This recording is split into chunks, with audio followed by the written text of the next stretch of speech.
Jeg har altid elsket det høje nord, og jeg har tit ladet tanken tage på vandring deroppe. Jeg har fløjet over indlandsisen i timevis og kigget ned på et islandskab, som jeg troede var permanent.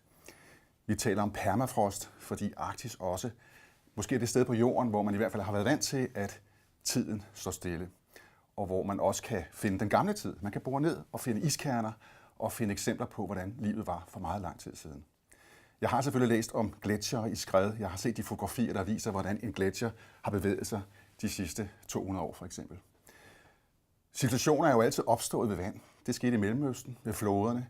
Og det ufattelige i vores tid er, at alting går så hurtigt, så vi nu også står foran bevægelse, kraftige bevægelser i forbindelse med Arktis. Arktis udfordrer vores tænkeevne, vores fantasi på utallige måder.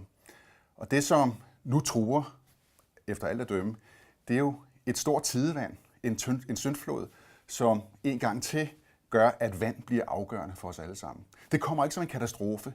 Vi sejler ikke mod et isbjerg i form af Titanic. Hele kloden er blevet en Titanic-figur, som altså trues af ikke vand i fast form, is, men af det flydende, der kommer umærkeligt. Det kommer så umærkeligt, så på et tidspunkt, så kommer Arktis også hertil. Arktis er her allerede.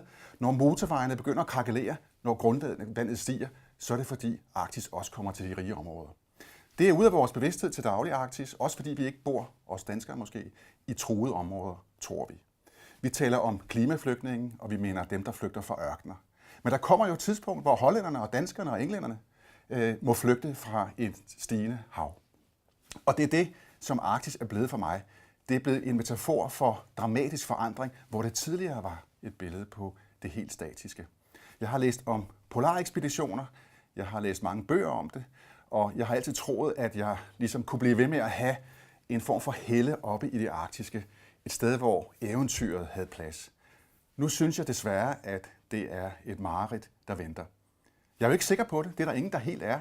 Og det værste ved vores tid er selvfølgelig, at klimabenægterne, nu også i Det Hvide Hus, har så meget at skulle have sagt stadigvæk.